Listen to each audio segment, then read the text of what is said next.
So good afternoon. Today's lecture today's lecture is job design, which is covered under Unit 2 of Human Resource Management, right? So as in our previous lecture, we discussed what job design is and what are the various factors that affect job design. In this lecture, we'll be discussing what are the various techniques and methods through which we are going to have our job design. Now, there are various methods in which job design can be carried out. So, these methods may help us to analyze the job, to design the contents of the job, and to decide how job must be carried out. Now, when we talk about these approaches, we generally have two dimensions: impact and complexity. What impact means, basically it is a graph which represents on a vertical axis. Impact means the degree to which a job design approach is linked with factors beyond the immediate job. That means which are with those factors to which it is related, such as rewards, performance appraisal, methods, customer needs, organizational design. They are the impact factors of the job design. And complexity dimension is the, like, what is the involvement. For example, the degree to which job design requires involvement of individuals with diverse competencies at various organization levels, maybe high level of decision making and competency. So under this, we have first method is job rotation. Basically, what job rotation means, when we say job rotation, it refers to moving employees, not moving job, but it refers to moving employees from job to job to add variety and reduce boredom by allowing them to perform a variety of tasks. In our previous lecture, we discussed that we need to design our job in such a manner so that it does not have monotony in it. So to reduce the monotony, one of the methods is job rotation. So what in job rotation we are doing? We are shifting a person from job to job over a specified period of a time.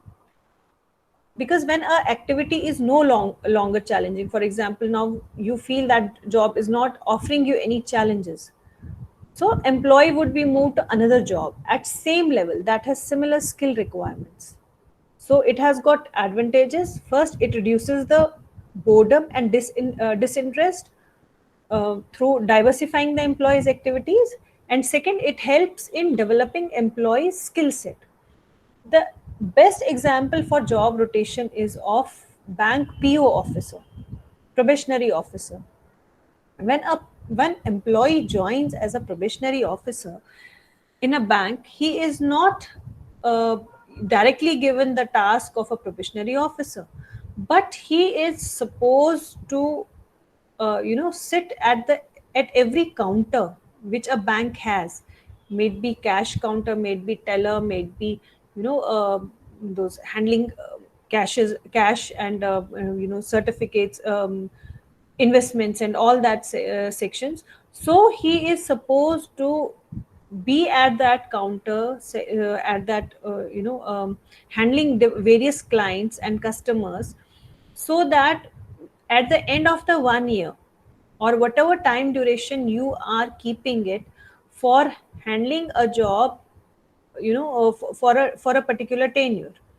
So that means after 1 year, when he has worked at all, say, counters, then only he'll be given the actual position of probationary officer. That means, and as an officer now, he is well aware that what is the requirement of every counter, what are the problems that are being faced by the person who is handling that counter. So job rotation, it not only helps in training and development, but it helps also in reducing boredom. So, but job rotation has its drawbacks also, like training costs are increased, work is disrupted as rotated employees takes time to adjust to a new setup, which might lead to demotivation. And quite possible that people who are intelligent, ambitious, they seek specific responsibilities in their chosen specialty. right? So it is just an adding up a particular value to a particular job. So then we have a job enlargement. When we talk about job enlargement, as in previous lecture we were saying that we are enlarging a job. Now how do we enlarge a job? What is job? Job is task, combination of related tasks. And what is task? Task is set of authorities and responsibilities and duties which you are performing. So job enlargement. Now in job enlargement, you are expanding the number of different tasks which are performed by an employee in a single job, right? That means, for example, if previously before enlarging a job you were handling a specific set of duties, right? But now certain more tasks will be added on. Let us suppose that you are working as, say, you are working in HR department, and in HR department you are working in recruitments. Now under recruitments, maybe your job profile was just going through the data bank, giving cold call to the employees, and asking if they are willing to apply or not apply, or you are just briefing them about your organization and what job requirement is. So that was your initial job. Now when I say job enlargement, so I might add on task of not only that now you are giving call, but now you are supposed to also shortlist on the basis of preliminary resume which you are handling. So it gives it, it is adding on task to your already previously held task, and also adding on excitement and giving up, spicing up your um, job. So job enlargement, basically, it the approach, it is designed so as to have motivation at different levels, right? There are predominantly 5 reasons. First is task variety. Task variety means highly fragmented jobs, right? In the morning we were discussing that job task too can be fragmented into small tasks. So, highly fragmented jobs requiring a limited number of unchanging responsibility, they tend to be extremely monotonous because you cannot change jobs, you cannot change tasks in that. So, by adding, if you by adding now task to that particular job, you are adding variety to the job. Second is meaningful work modules. Jobs are enlarged so that one worker completes a whole unit of work, at least a major portion of it. Like, depending on the nature of job and the type of job you are handling. Uh, for example, let us suppose I'm a faculty. Now I'm teaching, right? So I'm giving, I am being given responsibility, for example, of an entire subject, that you deliver lecture, you prepare notes, you just give assignments, you evaluate those assignments, you prepare question papers, you then evaluate all this stuff.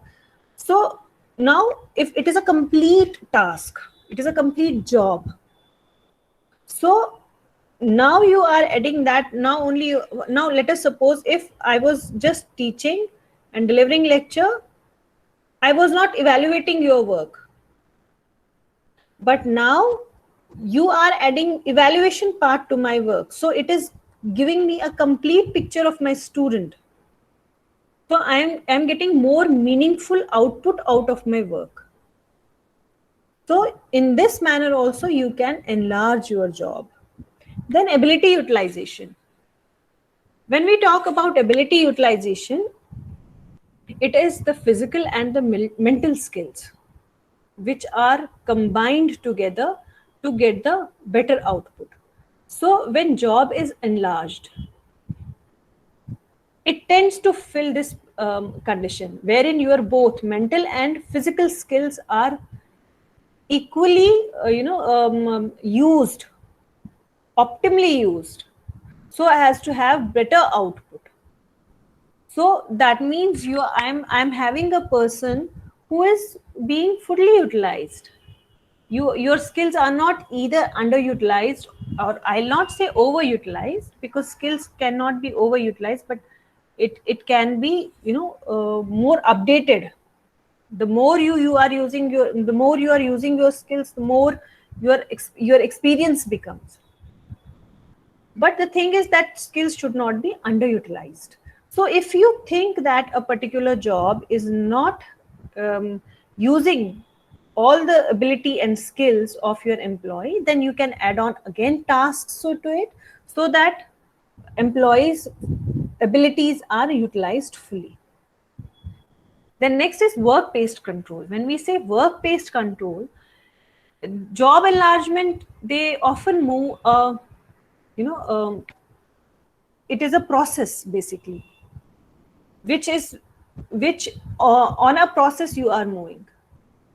So you are being controlled by the process.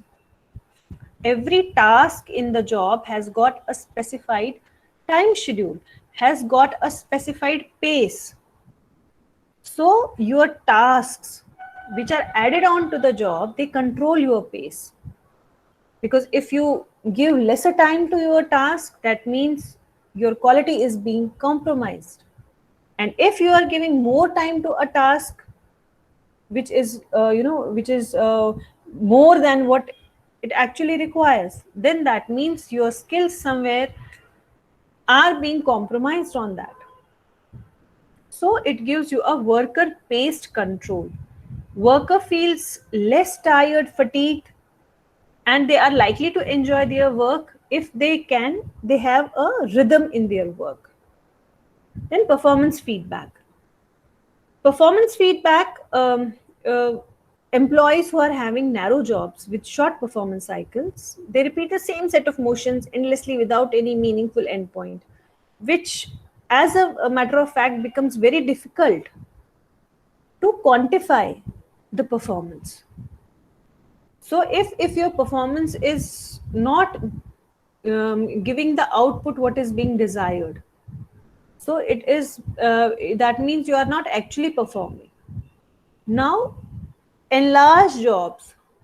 Now if you are adding on something to your job, they you can make them more meaningful, so that the output which employee is generating, it appears more meaningful. The thing is that the task which you are adding to the job, it has to be quantified, so that you can have a feedback on the performance of your employees. So this was about job enlargement. Now job enrichment. Minded job enlargement is adding on tasks. Now when we talk about job enrichment, now job enrichment basically is related with Herzberg's motivation theory. Herzberg motivation theory is that you need to add on motivators so that your job becomes more rewarding. Just to remind you of Herzberg's motivation theory, we have, it is a two-factor theory wherein we have hygiene factors and we have motivating factors. So job in when you're going for job enrichment, that means you need to add on few motivators. You are not adding on task, you are just adding motivators. It could be so that it becomes more rewarding, it becomes more exciting, it becomes challenging, right? And job enrichment, it could be, for example, how you can enrich your job. For example, for a salesperson, how job would be enriched. Let us suppose you are having direct feedback. So direct feedback means the moment you are working, you are being immediately told that how you worked. I don't know whether you are aware of this, of the fact that the moment you receive a call from any customer guy, Immediately for after that, that call, you receive an SMS that you just spoke to our so and so customer relation officer. Kindly give your feedback. So you are giving your feedback then and there only, which helps which helps employee to know whether he's performing up to the mark or not. So the evaluation of performance, when it is added to the job, it makes him more exciting. Now imagine a person who knows that he will be getting feedback now and then and there only, he would be handling that call with more, wholeheartedly. Then how you can for a salesperson, that it, for example, client relationship. So client relationship, if a client is outside the firm, you can give a free hand to your customer this relation officer to develop a relationship with your client, of maybe other job, say other department or outside the firm. That means you are giving a bit of autonomy to that person, which is enriching his job. Enriching could be also through learning. You are offering something new, right? Wherein a person is feeling that he is learning something new out of his job. For example, you are just doing a work, you are just doing work manually. Now all of a sudden you are being told, now you, instead of doing work manually, you are supposed to work on a system. Nothing has changed, only the way you have been doing it. And now this the new learning, that this excitement of learning how to work on systems, how to work on, say, MS Word or Excel, it will allow that enrichment for your job. Then scheduling own work means, again, for example, we have, wherein you are actually designing your work. You are being given free hand to schedule your work. So this also can enrich your job. Similarly, there are lot many factors through which you can enrich your job. Then we have and job, it basically, job enrichment helps in improving both task efficiency as well as satisfaction by building jobs, people's job quite specifically, right? So these were some of the methods of job designing. Now, job this I'll just read it out. Job rotation, it involves shifting a person from one job to another so that he's able to understand and learn what each job involves. The company tracks his performance on every job and decides whether he can perform the job in an ideal manner, and based on this he is finally given a particular posting. Then job enlargement, which we said that it is a method of job design. When any organization wishes to adopt proper job design, it can opt for job enlargement. It involves combining various activities at same level in the organization and adding them to the existing job. That means you are adding on certain tasks to it. So it increases the scope of the job. It is also called the horizontal expansion of job activities. Then job enrichment. As I said, that job enrichment is a term given by Frederick Herzberg. So according to him, motivators are added to a job to make it more rewarding, challenging, and interesting. So according to Herzberg, motivating factors enrich the job and improve performance. So these motivating factors could be, as I said, that giving more freedom, you are giving more autonomy to the person. Encouraging participation, that means you are letting your employee to participate uh, in the way he wants to in his respective job domain. Giving employees the freedom to select the method of working, as I said, that you are giving him a free hand. You are offering him a job and he is supposed to work He's supposed to work in a manner he wants to, but at the end of the day you are just worried about the output, and the say standards that you have communicated to him related to the output has to be like that. Then allowing employees to select the place at which they would like to work, like we have companies like Google, Facebook, even we have HCL, that gives more free hand to employees in or just to enrich their job. In Google they have their own, and they even they have a place to nap, wherein after lunch or when they feel tired they can just go and have a power nap over there and come back.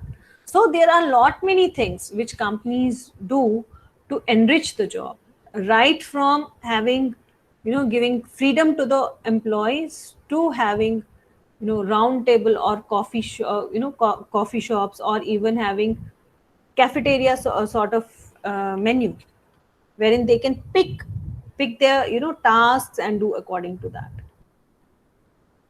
Then, when we talk about job design, there are certain issues, or you can say there are certain factors which affect your job design, or which you know which hinder. There are these are the issues which might help, which might disturb, or which might make your job designing very very challenging. So these are some of the issues. One is telecommuting, job sharing, flexi working hours, alternative work patterns, techno stress, and task revision. You can have more factors, but starting telecommuting. Now, what telecommuting is? It is basically, you know, uh, it is dependent on technology. It is the use of microcomputers, networks, other communication technologies, maybe fax machines and work from home, which which initially was done in a workplace, but now we have virtual offices. Right now we are working, we are having a class. It is through a virtual classroom.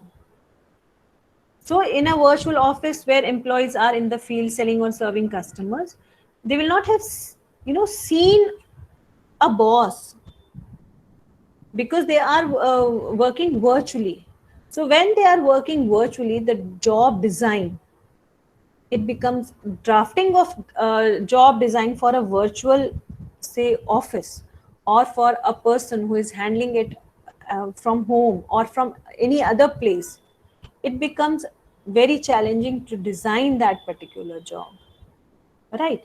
For example, say salespeople in HUL, they have village roadsides offices, so they keep on emailing and faxing how many crates of toothpaste or soaps they have sold. So it becomes very very difficult for a job analyst to design a job when these factors come into picture. Then we have another, that is alternative work pattern. When we talk about alternative work pattern, there are certain jobs, right, which sometimes do not require regular performing of that job. Now, what does it mean? That means you are sharing that particular job with two or more people. So it involves people who are sharing full-time job. Now, when you are sharing a job, that means person is coming either a half a day, or maybe 2 days a week or 3 days a week. They are not coming for the entire week, or every alternate day they are working, or even in terms of months. So whatever organization decides on making the work pattern for sharing that particular job, it again gives rise to the complexity in designing that job. So generally the companies that use this alternative work pattern are legal, maybe advertising, and other there are financial services also. So advantage of the job sharing is that it enables a firm to retain valued employees who sometimes for personal reasons, who have to maintain the balance between personal and professional life. So for them, they can offer this alternative work pattern. But when they're offering this alternative work pattern, then that means they need to tweak their job design. Then job sharing can also limit layoffs during recession times. Then absenteeism is much less because you are providing employee a work-life balance, right? Then we have another factor, which is this task revision. Now, what is task revision? It is basically a new concept in designing the work. It is an innovative way to modify an incorrectly specified role or job, because we said that job is combination of interrelated tasks. Now, what if by somehow a wrong task is being inculcated in a job? So you need to revise that task. So task revision assumes that organizational roles and job expectations may have been correctly or incorrectly defined.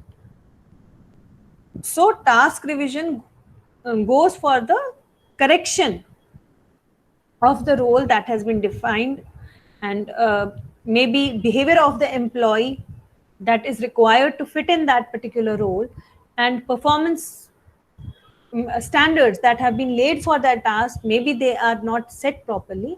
So task revision is required, and when task revision is there, obviously it affects your job design.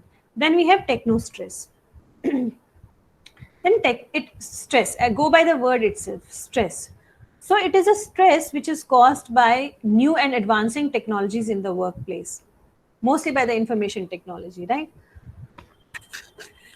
Let us suppose you are working in an organization. Initially, you were not using any technology for your work. Job design was not requiring the technology.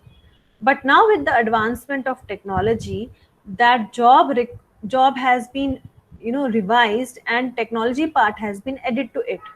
Now, as an employee, it might add on stress to for you, that how to cope up with the technology.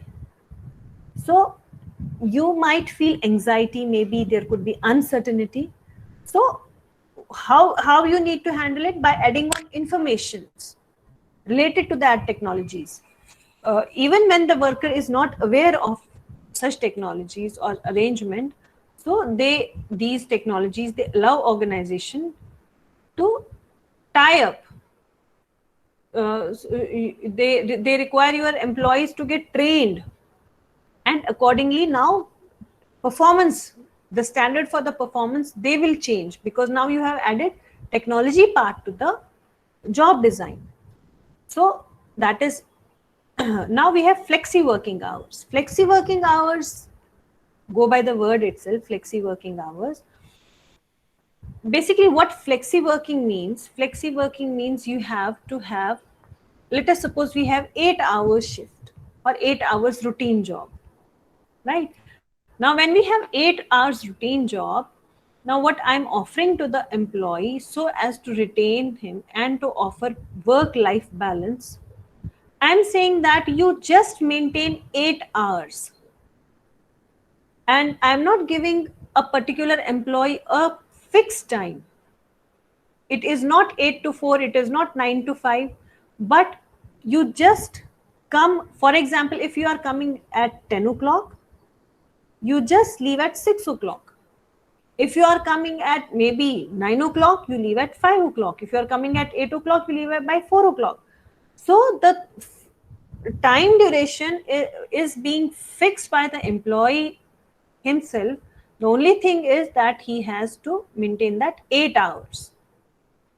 So according to his requirement, for example, in case of females, let us suppose, females during morning times, it is very it becomes very difficult for them to manage, because maybe her kids are going to school, maybe her husband has to leave for office, maybe she has to serve her in-laws or parents. So she requires that one extra hour. So what she can do, instead of, if office timings are from 8 to 4, she can choose to work from 9 to 5. So she's getting that flexible hour of 1 hour in the morning. So that again creates the complexity in job designing. That means, and for every job you cannot have these type of accommodations. It depends on the nature of job, it depends on the type of industry, the sector you are working in, whether they are offering, they'll be able to absorb all these issues or not. So these were some of the issues which might creep in while designing your job. So this was all about some of the factors of the job designs. Thank you.